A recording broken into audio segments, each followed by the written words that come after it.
Hello guys, welcome to in my YouTube channel Khota Classes by MK Pandey। हम लोग बात करेंगे DAV public schools में हम लोग सिलेक्शन कैसे प्राप्त करें या किस प्रोसेस से सिलेक्शन होती है। तो यहाँ पे बात करेंगे हम लोग कि यहाँ पे डीएवी में सिलेक्शन पाने के लिए आपको दो फेजेस से गुजरना पड़ेगा, दो स्टेज से गुजरना पड़ेगा। यानी कि एक स्टेप आपका वन और एक स्टेप आपका टू।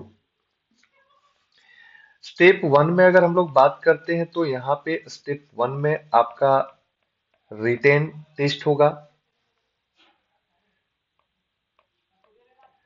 और स्टेप टू का बात करते हैं तो यहाँ पे आपका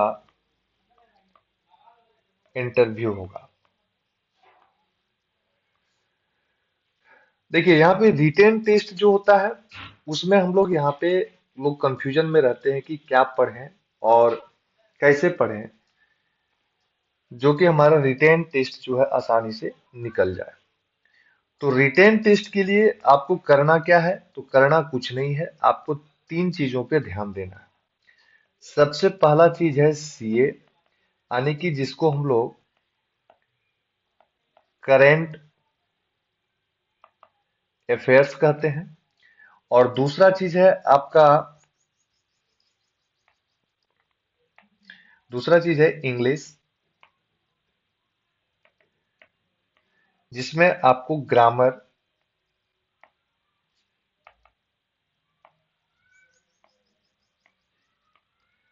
ग्रामर के विषय में जानकारी प्राप्त रखना होगा। और तीसरा जो सब्जेक्ट है आपका सब्जेक्ट से रिलेटेड नॉलेज, सब्जेक्ट से रिलेटेड नॉलेज आपको रखना है। अब लोग यहाँ पे कंफ्यूजन करते हैं कि सब्जेक्ट में क्या पढ़ें, हम कहाँ से पढ़ें। तो देखिए यहाँ पे करंट अफेयर्स के लिए तो किसी को सोचना है नहीं, सीए के लिए किन्हीं को सोचना है नहीं। सीए आप या तो पेपर से कर सकते हैं या तो आप लोग, हाईटेक का जमाना है भाई, तो सीए के लिए तो कोई प्रॉब्लम है नहीं। अब अगर बात करते हैं इंग्लिश के लिए, तो इंग्लिश के लिए यहाँ पे आप देख सकते हैं कि ग्रामर में जैसे टेंस हो जाएगा, लेटर वगैरह लिखने के लिए देता है ना, वोकैबुलरी हो गया और वर्ड सजाने के लिए देता है, या ग्रामर से रिलेटेड जाने आने की आपसे जो एक्सपेक्ट रखता है कि आप ग्रामर में इंग्लिश में आप उतना कर सकते हैं। और तीसरा चीज जो है यहाँ पे अगर हम लोग बात कर रहे हैं सब्जेक्ट का,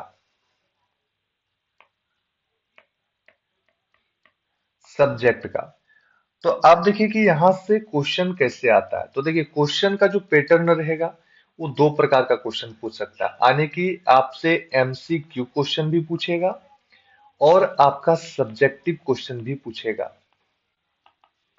सब्जेक्टिव दैट मीन्स रिटेन, मतलब आपको वो एक लाइन, दो लाइन, तीन लाइन, चार लाइन, पांच लाइन जवाब देना है। और एमसीक्यू टाइप में भी क्वेश्चन रहेगा, यानी कि कह सकते हैं डिस्क्रिप्टिव टाइप में भी क्वेश्चन रहता है।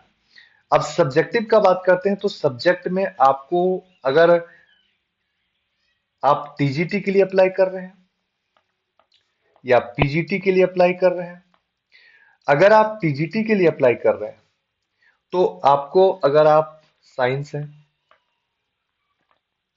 तो साइंस से रिलेटेड आनी आपको फिजिक्स, केमिस्ट्री और बायो, ये तीनों का एग्जाम देना है। और यहाँ पे मैथ का एग्जाम अलग से, मैथ का एग्जाम अलग अलग से। अगर आप पीजीटी दे रहे हैं तो पीजीटी के लिए आपको क्या करना है, आप जिस सब्जेक्ट में ग्रेजुएशन किए हैं, अगर कोई फिजिक्स में ग्रेजुएशन किए हैं या कोई केमिस्ट्री में ग्रेजुएशन किए हैं या कोई बायो में ग्रेजुएशन किए हैं या कोई हिस्ट्री में ग्रेजुएशन किए हैं, तो उनको इससे रिलेटेड, और ईटीसी जो भी सब्जेक्ट हो, तो इससे रिलेटेड आपको क्वेश्चन पूछा जाएगा। ठीक है, इस सब्जेक्ट से रिलेटेड क्वेश्चन पूछा जाएगा। अब बात आती है कि क्वेश्चन जो है वो क्वेश्चन का पैटर्न क्या होगा। तो देखिए आपको करना क्या है,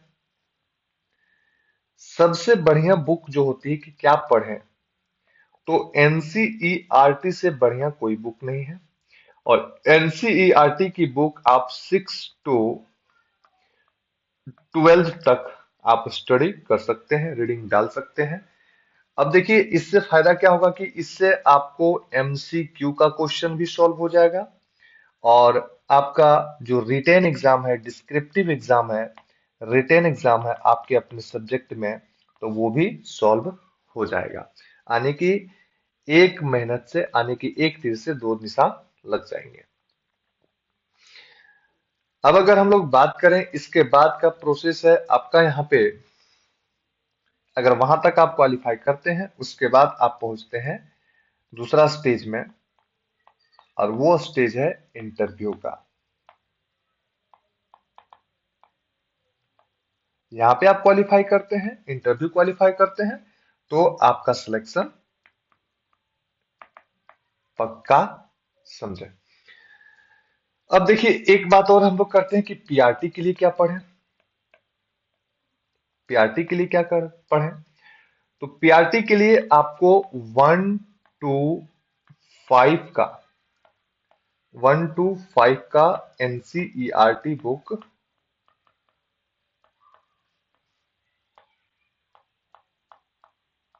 पढ़नी है। एनसीईआरटी बुक पढ़नी है। अब इसमें एक थोड़ा होता है बाल विकास यानी कि पेडागोगी। तो पेडागोगी तो जिन्होंने सीटेट का एग्जाम दिया होगा और जो क्वालिफाई होंगे तो वो वहां पे पढ़े होंगे, तो ये पेडागोगी आपका कवर वहां से हो जाएगा अगर पूछेगा तो। बाकी आपका फोकस ओनली रहना चाहिए एनसीईआरटी बुक पे रहनी चाहिए।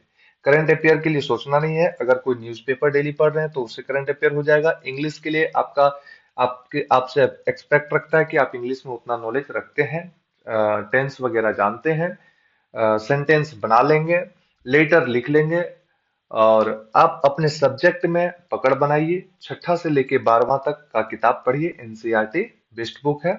बाकी अगर आप में क्षमता है तो आप ऊपर का भी बुक, साइड का बुक भी पढ़ सकते हैं। धन्यवाद।